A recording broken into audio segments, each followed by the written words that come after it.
The top 7 workouts for renal disease patients. You might be curious about safe and efficient ways to remain active if you have renal disease or know someone who does. Exercise is essential to preserving general health, but you must be especially aware of your body's limitations if your kidneys aren't working properly. We'll discuss the greatest workouts for renal disease sufferers today, along with the reasons they're especially beneficial and the frequency and duration of their use. We'll also go over some crucial safety measures to remember.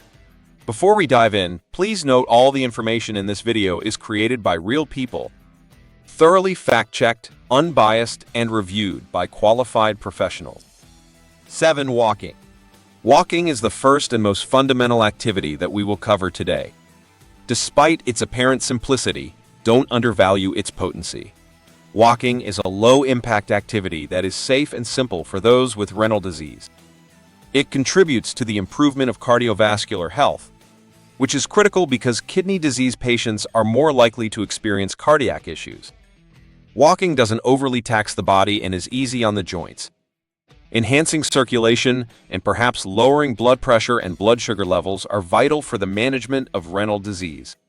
Frequent walks will also help you keep a healthy weight and lower your stress levels, which can lessen the burden on your kidneys.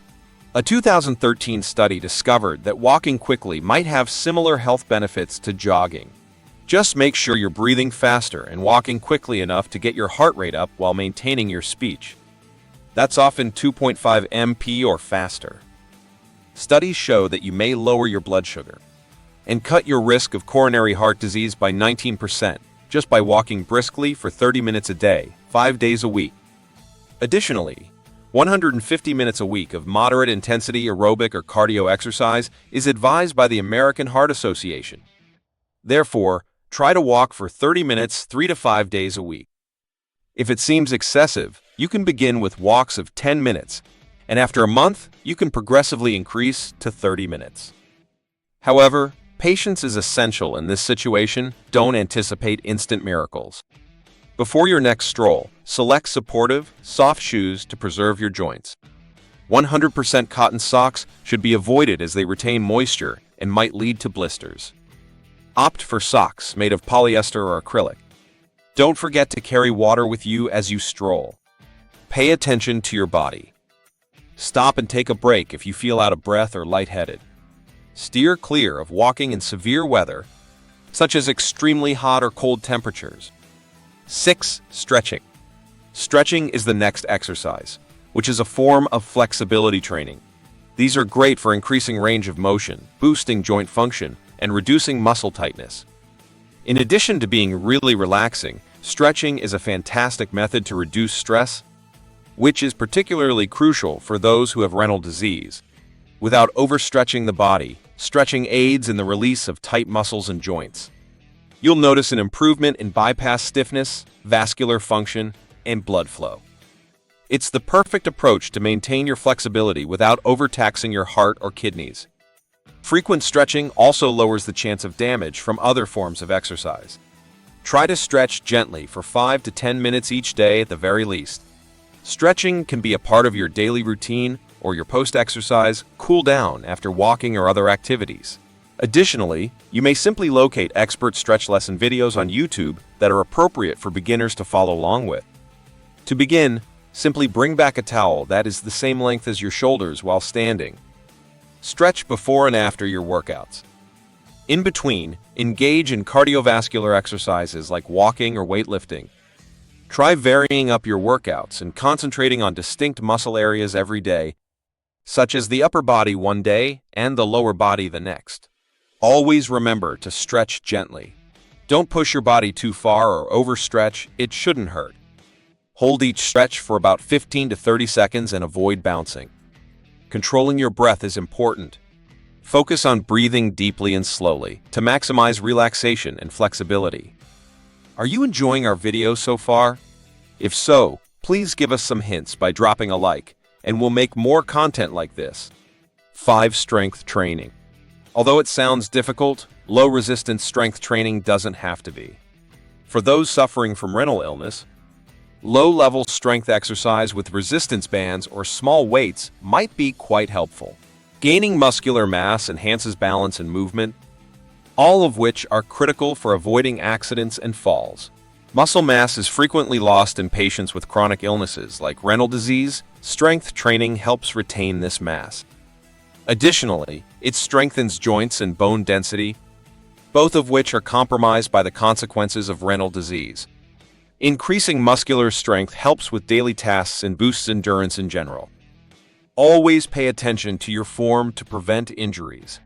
If at all feasible, work with a trainer who is knowledgeable with renal illness to make sure you're employing the proper methods. Targeting your key muscle groups, such as your arms, shoulders, chest, hips, and core, you should aim for 2 workouts each week. Each session might last roughly 20 to 30 minutes. If, while exercising, you feel discomfort, tightness in your chest, dizziness, or difficulty breathing, stop right away and see your doctor before continuing. This may aid in avoiding overexertion and the renal problems that result from it. Moreover, individuals with renal illness should wait to increase exercise intensity until their systems have had time to adapt. Steer clear of excessive lifting since this might overwork your kidneys. Rather, begin with really modest weights, roughly 1 to 3 pounds or resistance bands, and progressively raise the resistance. Once your body becomes comfortable with the activity, you can slowly increase it by varying the frequency, length, and intensity of your exercise.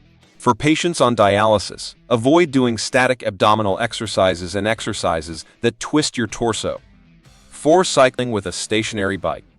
Another excellent low-impact activity for those with renal illness is stationary cycling. While being easy on the joints, it offers a great cardiovascular exercise that enhances lung and heart health. Riding a bicycle increases endurance without overtaxing your body and strengthens your legs and core. A stationary bike gives you the ability to adjust the intensity to your own level of energy, which is beneficial for those who may feel fatigued as a result of renal illness. 3 times a week, try to get in 20 to 30 minutes of moderately intense cycling. If you're just getting started, you may divide this up into shorter sessions of 10 to 15 minutes. Start at a low resistance and progressively raise as you acquire strength and stamina. If you would rather ride outside than on a stationary bike, start at a comfortable distance and increase it by a small amount each week. Riding a bike should feel like a comfortable, steady push. Warm up slowly at first, then pick up the pace, and when you're done, ease back down. It's about continuing to go a little bit farther or longer each time, not about speed.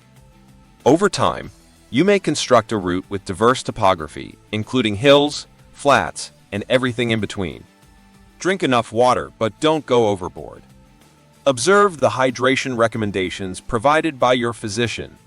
If you get leg cramps, feel dizzy or lightheaded, have a stomachache, or are short of breath, stop immediately and rest.